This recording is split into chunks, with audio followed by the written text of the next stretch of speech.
Ezra மற்றும் நெகேமியாவின் புத்தகங்கள். பெரும்பாலான நவீன வேதாகமங்களில் இந்த புத்தகங்கள் தனித்தனியாக இருக்கின்றன. ஆனா இவைகள் எழுதப்பட்டு நீண்ட காலத்திற்கு பின்புதான் இந்த பிரிவு ஏற்பட்டது. இது ஒரே ஆசிரியரால் எழுதப்பட்ட ஒரே புத்தகமாகத்தான் இருந்தது. பாபிலோனியர்கள் எருசலேமையும் அதனுடைய ஆலயத்தையும் அழித்து அநேக ஜனங்களை அடிமைகளாக்கி கொண்ட பின்பு இந்த சம்பவம் அமைக்கப்பட்டிருக்கு. மற்றும் இந்த புத்தகம் சுமார் 50 ஆண்டுகளுக்கு பிறகு நடந்ததை சொல்ல தொடங்குது. இது சில இஸ்ரவேலர்கள் எருசலேமுக்கு திரும்புவதை சொல்லுது. அதோடு அதன் பின்பு அவர்கள் பட்டணத்தை மறுபடியும் கட்டிய போது என்ன நடந்தது என்பதையும் அங்கே அவர்களுடைய வாழ்க்கையையும் சொல்கிறது. குறிப்பா திரும்ப கட்டும் முயற்சிகளுக்கு தலைமை தாங்கிய 3 முக்கிய தலைவர்கள் மீது புத்தகம் கவனம் செலுத்துது. இதுல செருபாபேல், எஸ்ரா, அப்புறமா நெகேமியா இருக்காங்க. புத்தகத்தின் வடிவமைப்பு ஒவ்வொரு தலைவரின் முயற்சிகளிலும் கவனம் செலுத்துது. ஆலயத்தை கட்டி எழுப்ப செருபாபேல் ஒரு பெரிய குழுவினரை திரும்பவும் எருசலேமுக்கு கூட்டிட்டு போறாரு. அப்புறமா சுமார் 60 ஆண்டுகளுக்கு பிறகு தோராவை கற்பிக்கவும் மற்றும் திரும்ப சமுதாயத்தை கட்டி எழுப்பவும் எஸ்ரா எருசலேமுக்கு வராரு. மற்றும் அவருக்கு பின்பு நெகேமியா வராரு. அவர் எருசலேமின் மதில்களை கட்டி எழுப்புவதை முன்னின்று வழி நடத்துறாரு. மேலும் இந்த 3 சம்பவங்களும் இணையாக இருக்கும்படி வடிவமைக்கப்பட்டுள்ளன. ஒவ்வொன்றும் பெர்சியாவின் ராஜாவோடு ஆரம்பமாகுது. இவர் ஒரு தலைவரை எருசலேமுக்கு அனுப்பும்படி தேவனால் தூண்டப்பட்டார். அவர் அதற்கான மூலப்பொருள்களை கொடுத்து உதவுறாரு. அதோடு ஒவ்வொரு தலைவரும் அவரவருடைய முயற்சிகளில் எதிர்ப்பை சந்தித்தாங்க. பின்பு அவர்கள் அவைகளை மேற்கொள்றாங்க. ஆனா இந்த 3 பகுதிகளிலும் ஒரு விசித்திரமான எதிர்மறை முடிவுக்கு கொண்டு செல்லுது. நாம ஆயத்தமாகி இவையெல்லாம் அது எப்படி ஒன்றாக பொருந்துகிறது என்பதை பார்க்கலாம். பெர்சியாவின் ராஜாவான கோரேசுடைய ஆணையோடு சம்பவம் ஆரம்பமாகுது. மேலும் அடிமைப்பட்டவர்கள் ஆலயத்தை திரும்பவும் கட்டியெழுப்ப அனுமதிக்கும்படி தேவனால உந்தப்படுறாரு. அடிமைப்பட்டவர்கள் ஒரு நாள் எருசலேமுக்கு திரும்புவார்கள் என்று எரேமியா தீர்க்கதரிசியால் கொடுக்கப்பட்ட வாக்கு தத்தத்தை இது நிறைவேற்றுது என்று ஆசிரியர் சொல்றாரு. இப்போ இந்த நிறைவேறுதல் அடிமைத்தனமானது சம்பவத்தின் முடிவு அல்ல என்றும் மற்ற பல தீர்க்கதரிசன வாக்குத்தத்தங்களையும் நம்ப நம்மை தூண்டுகிறது. தாவீதின் வம்சத்திலிருந்து வரும் வருங்கால மேசியாவாகிய ராஜாவிற்கான நம்பிக்கை நமக்கு உண்டு. தேவனுடைய பிரசன்னம் அவருடைய மக்களுடன் தங்குகின்ற திரும்ப கட்டப்பட போகும் ஆலயத்திற்கான நம்பிக்கை நமக்கு உண்டு. அவர் ஆபிரகாமுக்கு வாக்குத்தத்தம் செய்தபடியே தேவனுடைய ராஜ்யம் எல்லா தேசத்தின் மேலும் வந்து அவருடைய ஆசீர்வாதத்தை கொண்டு வரும் என்பதற்கான நம்பிக்கை. ஆகவே இந்த நம்பிக்கைகள் அனைத்தையும் மனதில் கொண்டவர்களாக செருபாபேலின் சம்பவத்தை நாம் படிக்கலாம். அவருடைய பெயருக்கு பாபிலோனில் நாட்டப்பட்டவன் என்று அர்த்தம். அவர் பாபிலோனிய சிறைப்பிடிப்பில் பிறந்த ஒரு சந்ததியினரை குறிக்கிறாரு. மேலும் அவர் எருசலேமுக்கு திரும்புகிற இஸ்ரவேலின் பெரும் கூட்டத்தை வழிநடத்துறாரு. அவர்கள் அங்கே குடியேறிய பிறகு பலியிடுவதற்கான பலிபீடத்தையும் அதற்கு பின்பதாக ஆலயத்தையும் திரும்ப கட்டுறாங்க. அஸ்திபாரம் போடும் சம்பவம் மற்றும் ஆலயத்தின் கடைசி பிரதிஷ்டை விழா ஆகியவை முக்கியமான தருணங்களாகும். ஆசரிப்பு கூடாரத்தின் கடந்த கால சம்பவங்கள் மற்றும் ஆலயத்தின் பிரதிஷ்டை நம்முடைய மனதில் இருக்க வேண்டும். தேவனுடைய பிரசன்னத்தின் மகிமையான மேகம் இறங்கும்போதுதான் அவர் தம்முடைய ஜனங்களோடு வசிக்கிறார் என்று அர்த்தம். ஆனா அது நடக்கல. அதனால இந்த புதிய ஆலயத்தை குறிச்சு சிலர் சந்தோஷமா இருக்கும்போது சாலமோனுடைய முந்தின ஆலயத்தின் மகிமையை பார்த்த மூப்பர்கள் துக்கத்தில் அழுகிறார்கள். அது அவர்களுடைய மகிமையான கடந்த காலம் அல்லது அவர்களுடைய எதிர்காலத்திற்கான நம்பிக்கையை ஒப்பிட்டு பார்க்கும்போது இது ஒன்றுமில்லை. மற்றும் இங்கதான் நாம முதலாவது எதிர்ப்பின் சம்பவத்தை சந்திக்கிறோம். அது மிகவும் வினோதமானது. அடிமைகளாக்கப்படாத இஸ்ரவேலர்களின் பேரப்பிள்ளைகள் எருசலேமில் வாழ்ந்து வந்தார்கள். அவர்கள் ஆலயம் திரும்ப கட்டுவதற்கு உதவி செய்ய வராங்க. அவர்களின் உதவியை செருபாபேல் மறுக்கிறாரு. அவர் சொல்றாரு, எங்கள் ஆலயத்தில் உங்களுக்கு எந்த பங்கும் இல்லை. இது நிச்சயமா ஒரு மோதலை உருவாக்குது. இதுல செருபாபேல் மேற்கொள்றாரு.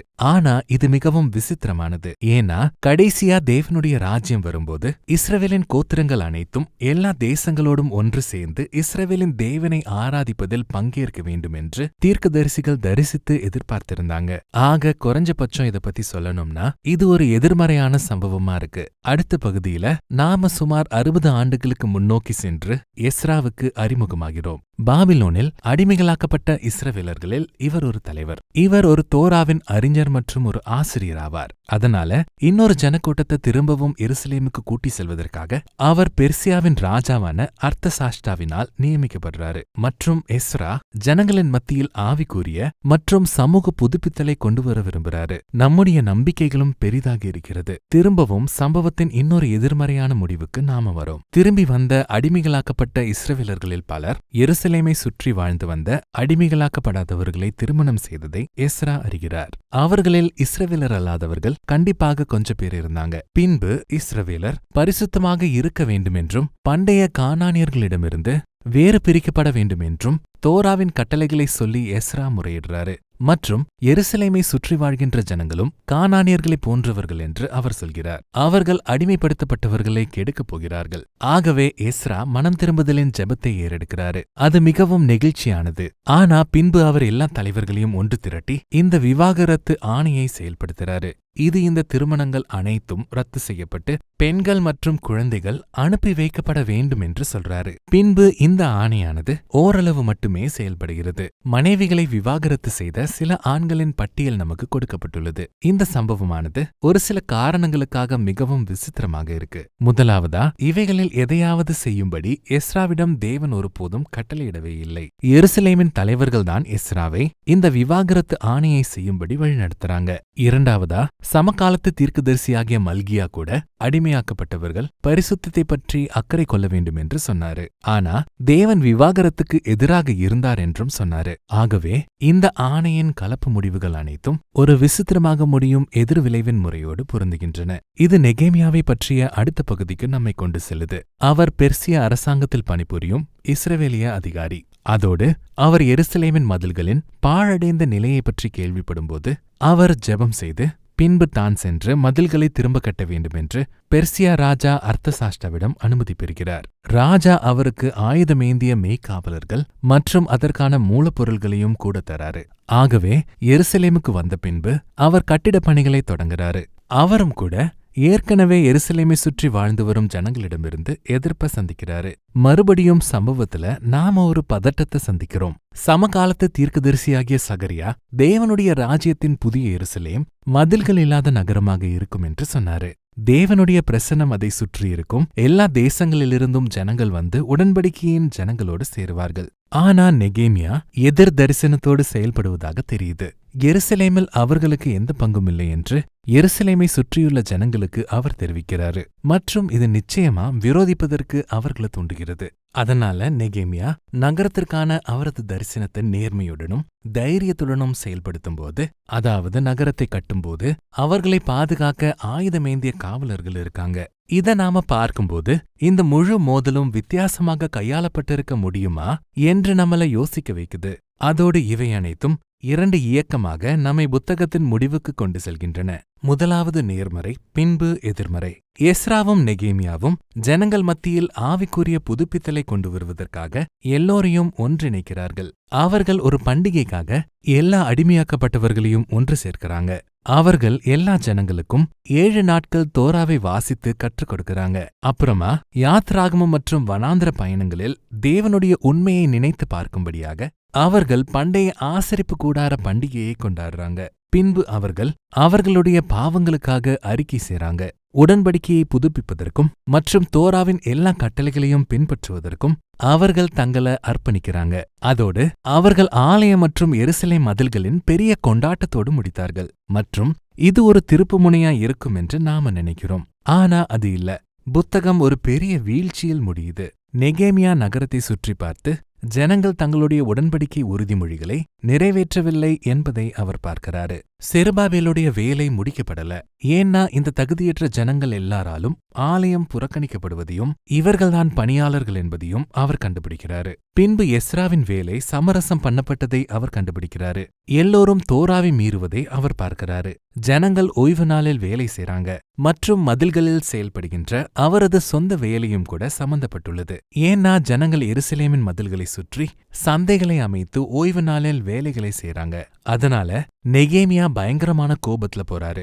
அவர் ஜனங்களை அடித்து அவர்களுடைய தலைமுடியை பிடித்து இழுத்து தோராவின் கட்டளைகளுக்கு கீழ்ப்படியுங்கள் என்று கத்துறாரு. மற்றும் அவருடைய கடைசி வார்த்தைகள் அவர் கொஞ்சமாவது முயற்சி செய்தார் என்பதை தேவன் நினைவில் வைத்துக் கொள்ள வேண்டும் என்கிற ஜெபம்தான். பின்பு புத்தகம் முடியுது. அதாவது இது மிகவும் விசித்திரமானது. ஆனா நாம அதற்கு தயாராக இருக்கிறோம், சரிதானே? இந்த எதிர்மறையான தருணங்கள் வேண்டுமென்றே புத்தகத்தின் வடிவமைப்பில் இணைக்கப்பட்டுள்ளன. எனவே இது ஒரு கேள்வியை எழுப்புது. இந்த புத்தகம் வேதாகமத்தின் சம்பவங்களின் வரிசைகளுக்கு எந்த விதத்தில் பங்களிக்கிறது?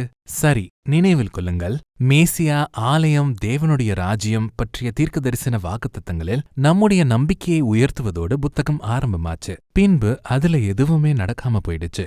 அதனால இஸ்ரவேல் இப்போ திரும்பவும் தேசத்திற்கு வந்திருந்தாலும் அவர்களுடைய ஆவிக்குரிய நிலை அடிமைப்படுதலுக்கு முன்பிருந்தே மாறாமல் இருப்பதாக தெரியுது. எஸ்ராவும் நெகேமியாவும் தங்களால முடிஞ்சதை செஞ்சாலும் ஜனங்களிடையே அவர்களுடைய அரசியல் மற்றும் சமூக சீர்திருத்தங்கள் ஜனங்களின் இருதயத்தின் முக்கிய பிரச்சனைகளுக்கு தீர்வு காணவில்லை. ஆகவே எரேமியா மற்றும் எசேக்கியேல் தீர்க்கதரிசிகள் கோடிட்டு காட்டிய அதே தேவையைத்தான் இந்த புத்தகமும் சுட்டிக்காட்டுது. தேவனுடைய ஜனங்களுக்கு தேவை என்னன்னா, அவங்க தங்களுடைய தேவனை நேசிக்கவும் கீழ்ப்படியவும் போறாங்கன்னா அவர்களுடைய இருதயங்களின் முழுமையான மாற்றம்தான் தேவைப்படுது. அதனால புத்தகம் ஒரு வீழ்ச்சியில் முடியுது. ஆமா, ஆனா அவருடைய பெரிய உடன்படிக்கை வாக்குத்தத்தங்களை நிறைவேற்ற தேவன் என்ன செய்ய போகிறார் என்பதை கண்டறிய ஞானம் மற்றும் தீர்க்கதரிசன புத்தகங்களை தொடர்ந்து படிக்கும்படி இது உங்களை கட்டாயப்படுத்துது. ஆனா இப்போதைக்கு இதுதான் எஸ்ரா நெகேமியாவின் புத்தகம்.